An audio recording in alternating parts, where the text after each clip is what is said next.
Operation Mahadev के नाम पर दोबारा फेक एनकाउंटर शुरू कर दिए। जाली मुकाबलों में जबरी हिरासत में रखे गए मासूम पाकिस्तानियों को इस्तेमाल करने का मज़मूम मंसूबा है, जबकि ऑपरेशन को एक कामयाब फौजी मुहिम के तौर पर पेश करके ऑपरेशन सिंदूर की नाकामी की खिफ़त में डालने की कोशिश की जाएगी। रिपोर्ट देखिए। ऑपरेशन सिंदूर में शिकस्त के बाद भारत का ऑपरेशन महादेव का मंसूबा अपनी साख की बहाली के लिए एक बार फिर फेक एनकाउंटर का सहारा ले लिया। सिक्योरिटी जराये के मुताबिक पहलगाम फॉल्स फ्लैग ऑपरेशन के फौरी बाद भी भारतीय फौज ने फेक एनकाउंटर्स का सिलसिला शुरू किया था। मंसूबे के तहत मुख्तलिफ जेलों में कैद अफराद को मारने के बाद इन्हें सरहद पार दहशतगर्द करार दिया जाएगा। 29 और 30 अप्रैल को DGISPR अपनी प्रेस कॉन्फ्रेंस में पहले ही बता चुके हैं कि 723 पाकिस्तानी अफराद मुख्तलिफ भारतीय जेलों में गैर कानूनी तौर पर बंद हैं। 56 ऐसे पाकिस्तानी भी हैं जिन्हें भारतीय खुफिया एजेंसियों ने जबरन अपनी हिरासत में रखा है। सिक्योरिटी जराये के मुताबिक ऑपरेशन महादेव का मकसद न सिर्फ मकबूजा कश्मीर में बढ़ती हुई तहरीक आज़ादी को कुचलना है, बल्कि अंदरूनी मुल्क सियासी साख बहाल करना। ऑपरेशन बुनियाद मरसूस के बाद पाकिस्तान के दिफाई साजो सामान की दुनिया भर में गूंज है। दुनिया पाकिस्तान से दिफाई साजो सामान खरीदने की ख्वाहिशमंद है। सेक्रेटरी दिफाई पैदावार कहते हैं कई ममालिक पाकिस्तान से राबते कर रहे हैं। ऑपरेशन बुनियाद मरसूस और मार्का हक में तारीखी कामयाबी। पाकिस्तान के दिफाई साजो सामान की आलमी दिफाई मार्केट में मांग। दुनिया के कई ममालिक पाकिस्तान से दिफाई साजो सामान खरीदने के ख्वाहिशमंद। सेनेटर अब्दुल कादिर की जेर सदारत सेनेट की कायमा कमेटी बराए दिफाई पैदावार का इजलास हुआ। सेक्रेटरी दिफाई पैदावार ने ब्रीफिंग देते हुए कहा 10 मई के बाद कई ममालिक ने पाकिस्तान से राब्ता किया है। मुस्लिम और अफ्रीकी ममालिक पाकिस्तान से दिफाई साजो सामान खरीदना चाहते हैं।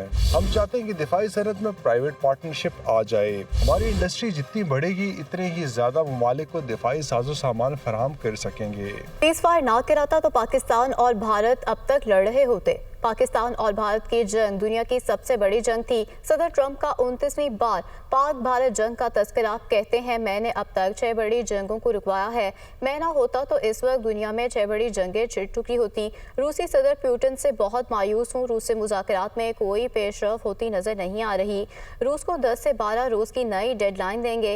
ईरान ने दोबारा न्यूक्लियर प्रोग्राम शुरू किया तो इसे फौरी खत्म कर देंगे। ईरान की तरफ से अच्छे इशारे नहीं मिल रहे। गजा के हालात कई दहाइयों से ख़राब हैं। हमास के साथ डील करना मुश्किल है। अमरीकी सदर डोनाल्ड ट्रंप का कहना है कि गजा में ग़ज़ाई किल्लत कम करने के लिए हम फूड सेंटर कायम करने जा रहे हैं। उम्मीद है गजा में इमदादी सामान ज़रूरतमंदों तक पहुँच जाएगा। बरतानवी वज़ीर आज़म से गजा के मसले पर बात हुई है। बरतानवी वज़ीर आज़म कीर स्टारमर बोले हमने इमदाद की फराहमी के बाद के मंसूबे पर बातचीत की। UN में फ़लस्तीन के 2 रियासती हल के लिए आला सतह पर बैनुल-अक़वामी कॉन्फ्रेंस का इनेकाद। सेक्रेटरी जनरल एंटोनियो गुतेरेस का कहना है गजा में सूरत हाल तबाहकुन है। मशरिक़ वस्ता में देरपा अमन के लिए मसला फ़लस्तीन हल करना होगा।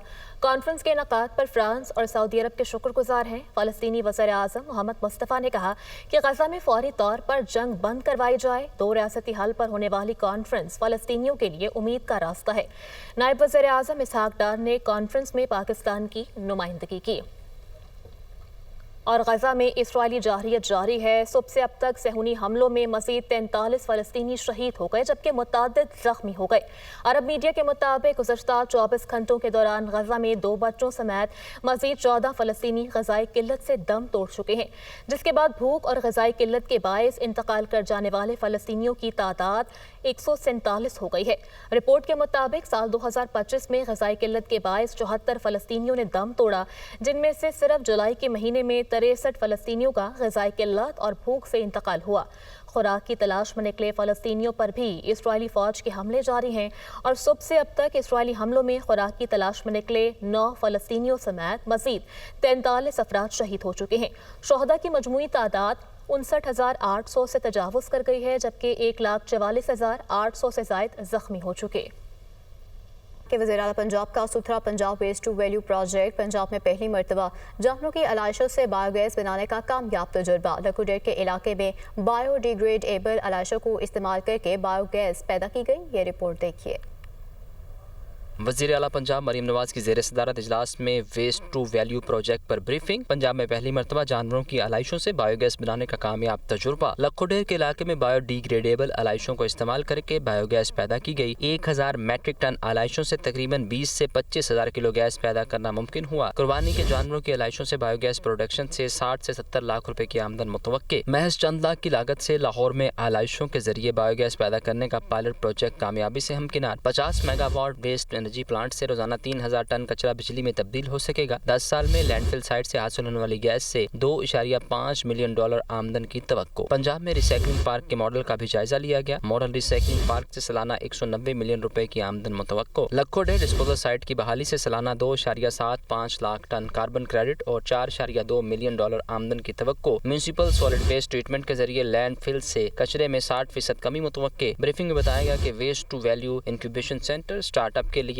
Technical support, seed funding, research and development के मौके फराहम करेगा। वज़ीर आला पंजाब मरीम नवाज ने LWMC की तरफ से आलाइशों से बायोगैस प्रोडक्शन प्रोजेक्ट को सराहा। पंजाब असेंबली एक बार फिर मछली मंडी बन गई। ऐवान में हुकूमत और अपोजिशन के अरकान गुत्थम गुत्था। अपोजिशन रुकन खालिद निसार डोगर ने हुकूमती रुकन हिसान रियाज को थप्पड़ मार दिया। खालिद निसार और इम्तियाज शेख की रुकनीत 15 इजलासों के लिए मुअत्तल कर दी गई। पंजाब असेंबली के इजलास में हुकूमत और अपोजिशन अरकान की फिर बदतरीन हंगामा आराई। Deputy opposition leader Moin Qureshi की ऐवान में तकरीर के दौरान हुकूमती अरकान की नारेबाजी। अपोजिशन रुकन खालिद निसार डोगर ने हुकूमती रुकन हसान रियाज को उनकी सीट पर जाकर थप्पड़ जड़ दिया। अवाम के लिए कानून साजी करने वाले नुमाइंदे आपस में गुत्थम गुत्था। ऐवान मछली मंडी का मंजर पेश करने लगा। कायम मकाम स्पीकर ज़हीर इकबाल चट्टर ने इजलास मुलतवी करते हुए मुशावरत के बाद अपोजिशन रुकन खालिद निसार डोगर को 15 इजलासों के लिए मुअत्तल कर दिया। अपोजिशन अरकान नारेबाजी करते हुए ऐवान से बाहर जाने लगे तो इम्तियाज शेख ने क्वारम की निशानदेही कर दी और ऐवान में हंगामा आराई की। कायम मकाम स्पीकर ने इम्तियाज शेख की रुकनीत भी 15 इजलासों के लिए मुअत्तल कर दी। ऐवान से बाहर भी अपोजिशन और हुकूमती अरकान एक बार फिर आमने सामने आ गए। हुकूमती अरकान के 2 नामालूम स्टाफ मेंबर्स पर अपोजिशन अरकान को गालियां देने का इल्जाम। हुकूमत ने मामले पर अपोजिशन को कार्रवाई की यकीन दहानी करवा दी। ऐवान ने अपोजिशन की गैर मौजूदगी में ज़राई इनकम टैक्स बिल समेत 4 बिलों की मंजूरी दे दी। एजेंडा मुकम्मल होने पर कायम मकाम स्पीकर ने पंजाब असेंबली का इजलास मंगल की दोपहर 2 बजे तक मुलतवी कर दिया। इलेक्शन कमीशन ने PTI के सेनेटर एजाज चौधरी, रुकने कौमी असेंबली मोहम्मद अहमद चट्टा और opposition leader Punjab assembly Ahmad Bhachar को नाअहल करार दे दिया। कमीशन ने तीनों अरकान की नाअहली का नोटिफिकेशन भी जारी कर दिया। 9 मई के वाक़यात में इंसदाद दहशतगर्दी अदालत से सजा। PTI के 3 अरकान पार्लियामेंट नाअहल। इलेक्शन कमीशन ने नशिस्तें खाली करार दे दी। नाअहल होने वालों में सेनेटर एजाज चौधरी और रुकने कौमी असेंबली अहमद चट्टा शामिल हैं। पंजाब असेंबली में अपोजिशन लीडर अहमद खान बच्चर को भी नाअहल करार दे दिया गया। इलेक्शन कमीशन ने अहमद चट्टा की NH66 वजीराबाद और अहमद खान बच्चर की PP 87 मियांवाली की नशिस्त खाली करार दे दी है। इंसदाद दहशतगर्दी अदालत ने तीनों को 9 मई के केसेस में 10 साल की सजा सुनाई थी।